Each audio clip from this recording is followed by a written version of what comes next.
In this video, I'm gonna give you my secret to staying sober, and it is probably the easiest thing that you can do. Hey, this is Chris from the Rewired Soul, where we talk about the problem, but focus on the solution. And this is Ask an Addict. So, I wanna start this video off by letting you know I am somebody who's relapsed. I relapsed multiple times. I just couldn't stay clean. I wanted to give up. When I got sober, I was laying in the hospital days before I even got sober, and my family was begging me to stop drinking and using drugs, and I told them to just give up on me because I had literally tried everything. I had tried everything. I'll let you know why I use those air quotes in just a minute. But I was ready to give up. And when I got forced into getting sober, I really discovered the secret to staying sober. And I'm gonna let you know exactly what that is.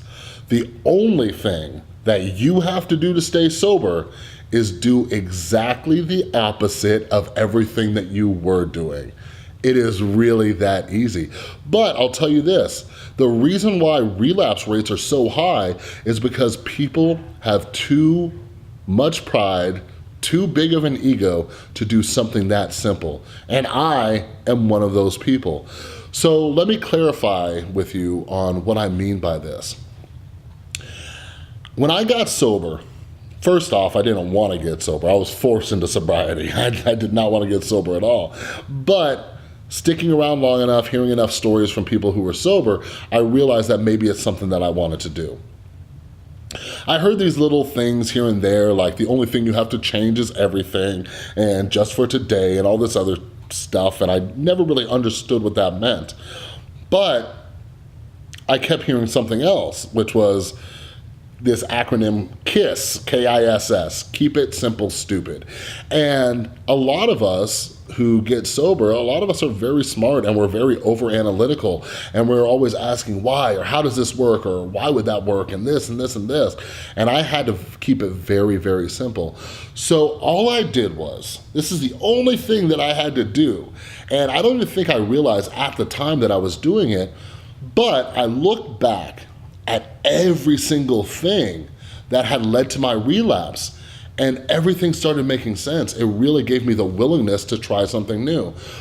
For example, the first time I tried to get sober, I was forced into a 12-step program.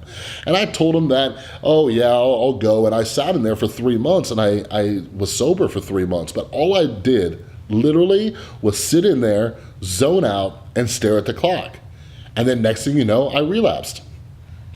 So the next time I got sober and I went to a detox center, and they said, all right, Chris, when you leave here, we want you to go to 12-step meetings, and we want you to go to some kind of outpatient program.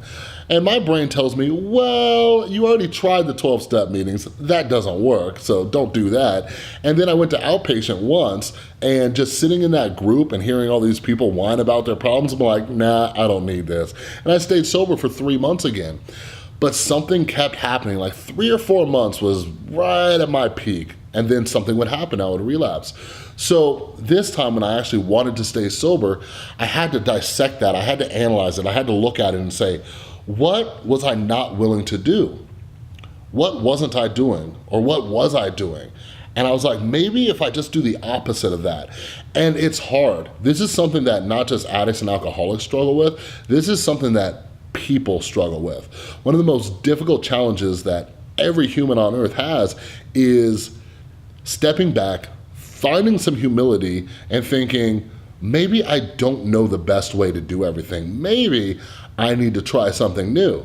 And it's really not that hard once you start realizing that definition of insanity, doing the same thing over and over and over, expecting different results.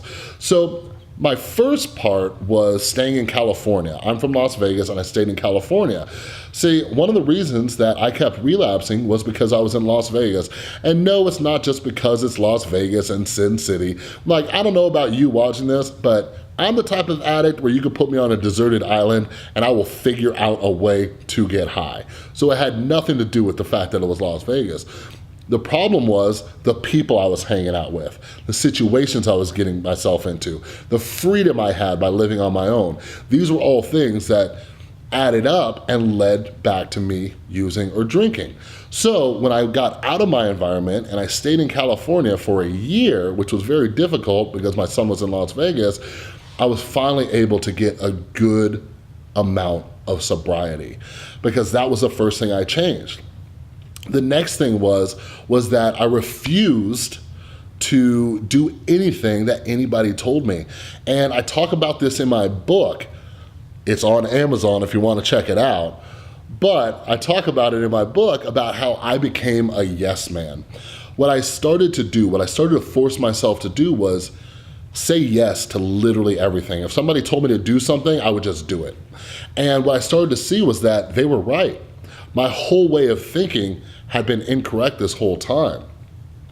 Something that you learn when you start meditating and practicing mindfulness is that our whole lives, with every minute, every situation, every memory we get, it's actually just cluttering up our mind, and it's putting on these lenses where we build something called a subjective bias, where we're not really seeing reality exactly the way it is. So we have to force ourselves to get out of our comfort zone and try new things. So no matter how uncomfortable it was, I had to put myself in new situations. One of the things that I did the opposite of was I thought I could stay sober on my own. I thought that by isolating, by not talking to anybody, I can do this on my own. Heck, I did everything else on my own. I moved out when I was 17 years old. I got a job. I provided for myself. When my son was born, I was taking care of him and his mother. I don't need anybody else. But when it came to recovery, I had to realize that I could not do it on my own. So I started finding that support group. I started hanging out with people. And let me tell you, for somebody with crippling social anxiety, that was one of the hardest things I had to do.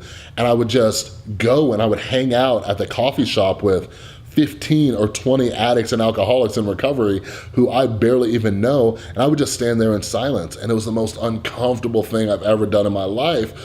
But I was on this mission to stay sober, and I was doing the opposite of what I did last time. And one thing that I always tell my clients, and it's not something I made up, it's something I heard, and it's very true, and it's this. If you are comfortable in early sobriety, then you are doing something wrong. Our whole lives, we have used drugs and alcohol to be comfortable. So in recovery, it's normal for us to feel uncomfortable. We have to. If we are comfortable, that means that we're not changing at all. And if nothing changes, then nothing changes. So we have to start putting ourselves into different situations. So if you're watching this and you're early in recovery, heck, even if you have some clean time like I do under my belt, and by no means do I have a lot of clean time, start looking at the things that you were always hesitant to do. Not even hesitant, but resistant, where you said, nope, absolutely not, I will not do that. Start looking at those things and thinking to yourself, is that hurting or helping my sobriety?